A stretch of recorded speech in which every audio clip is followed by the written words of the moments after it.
MNS information کے پیارے دوستو، السلام علیکم ورحمۃ اللہ وبرکاتہ۔ نحمدہ ونصلی علی سیدنا محمد وعلی آلہ واصحابہ وبارک وسلم علیہ۔ امید ہے بہنوں، بھائیوں، دوستوں، محترم سامعین، خواتین و حضرات، آپ اللہ کے فضل و کرم سے ٹھیک ہوں گے۔ اللہ تعالیٰ آپ کو سلامت رکھے۔ دوستو، بہنوں، بھائیوں، آج میں اس وقت موجود ہوں پشاور اصحاب بابا کے مزار پر، چغرمٹی کے مقام پر۔ اس کی تاریخی بات بھی آپ کے سامنے عرض کر لیتا ہوں، سوچا آپ کو زیارت بھی کروا لیجئے، دیکھیے بھی اور غور سے سماعت بھی فرما لیجئے۔ دوستو، بہنوں، بھائیوں، آج ہم بات کرتے ہیں پیارے رسول صلی اللہ تعالی وسلم کے ایک نوجوان صحابی حضرت سیدنا سنان بن سلمہ بن محبق رضی اللہ تعالی عنہ۔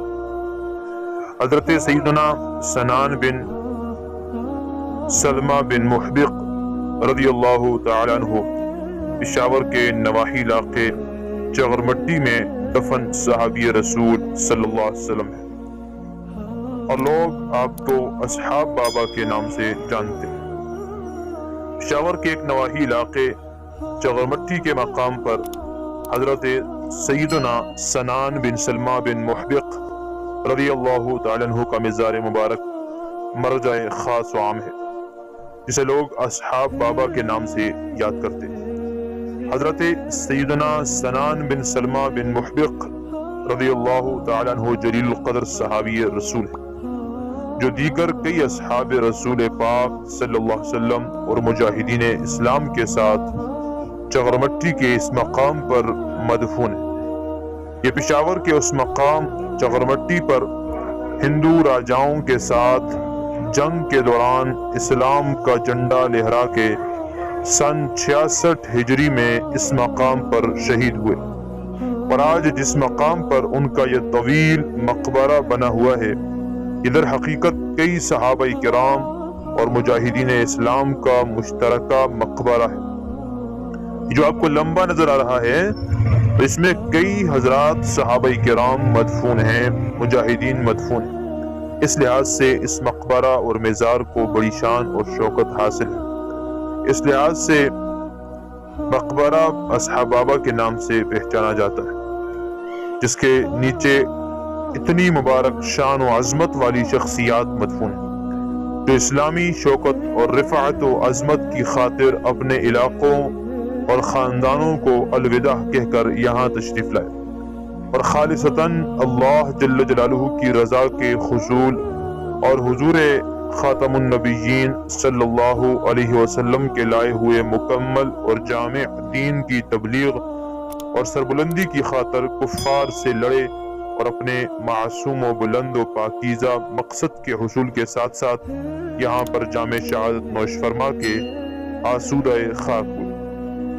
یہاں کے لوگوں کی اس مزار سے بڑی عقیدت ہے۔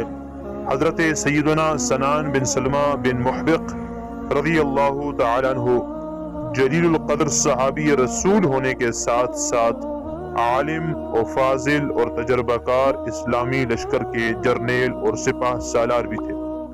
جب خراسان کا علاقہ فتح ہو گیا تو یہاں پر حضرت زیاد رضی اللہ تعالی عنہ کو حاکم خراسان مقرر کر دیا گیا۔ یہ دور حکومت حضرت سیدنا حضرت عثمان غنی رضی اللہ تعالیٰ عنہ کا تھا، جنہوں نے اسلامی لشکر کو مختلف سمتوں میں روانہ کیا تھا، اور تمام اطراف کے اسلامی لشکروں کے سپہ سالاروں نے توحید کے پیغام کو چپا چپا تک پہنچانے کی خاطر زندگی اور موت کے مخمصے سے آزاد ہو کر ہر ملک کے ماست کے ہر ملک خدائے ماست کے نظریے کی ماتحت اپنی جائے مولود سے کوسوں دور جا کر توحید کے جھنڈے گاڑے۔ انہی سپہ سالاروں میں اسلام کے ایک مجاہد جرنیل حضرت سیدنا عبداللہ ابن سوار تھے، جو قلات کے مقام پر اپنے دیگر مجاہدوں اور غازیوں کے ساتھ شہید ہوئے۔ چنانچہ اس واقعے کے بعد سن 66 ہجری میں حاکم خراسان حضرت سیدنا زیاد رضی اللہ تعالیٰ عنہ نے حضرت سیدنا عبداللہ ابن سوار رضی اللہ تعالیٰ عنہ کے مشن کی تکمیل کی خاطر حضرت سیدنا سنان بن سلمہ بن محبق رضی اللہ تعالیٰ عنہ کو اسلامی لشکر کا سپہ سالار بنا کر ہندوستان کے علاقوں کو فتح کرنے کی خاطر روانہ کیا۔ آپ رضی اللہ تعالیٰ عنہ نے سب سے پہلے مکران کے علاقے میں بغاوت کو کچلا اور اسلامی جھنڈا لہرا کر پیش قدمی کی، اور کچھ عرصے بعد قلات اور کوئٹہ کے علاقوں کو فتح کیا۔ یہاں پر انہوں نے مضبوط اسلامی حکومت کی بنیاد رکھی، اور پھر اس کے بعد ڈیرہ اسماعیل خان اور بنو کے علاقوں کو فتح کرتے ہوئے کوہاٹ پہنچے اور کوہاٹ میں اسلامی حکومت کی بنیاد رکھی، اور پھر اس کے بعد پشاور کی وادی میں داخل ہوئے۔ پشاور کو فتح کرنے کے بعد حضرت سیدنا سنان بن سلمہ بن محبق رضی اللہ تعالیٰ عنہ کا اسلامی لشکر دوزئی میں وارد ہوا۔ یہاں پر چغرمٹی کے مقام پر کفار سے خون ریزی جنگ لڑی، اور اسلام کا جھنڈا لہراتے ہوئے حضرت سیدنا سنان بن سلمہ بن محبق رضی اللہ تعالیٰ عنہ اور ان کے دیگر مجاہدین دوست بڑی تعداد میں شہید ہوئے۔ ان تمام شہداء کو یہاں پر دفن کیا گیا۔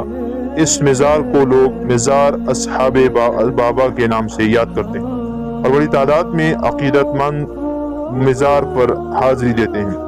وادی پشاور اس وجہ سے بھی بڑا خوش قسمت شہر ہے کہ یہاں پر حضرت محمد الرسول اللہ خاتم النبیین صلی اللہ تعالی علیہ وسلم کے معجزہ کے ایک فرد حضرت سیدنا سنان بن سلمہ بن محبق رضی اللہ تعالیٰ عنہ محب خواب ہیں۔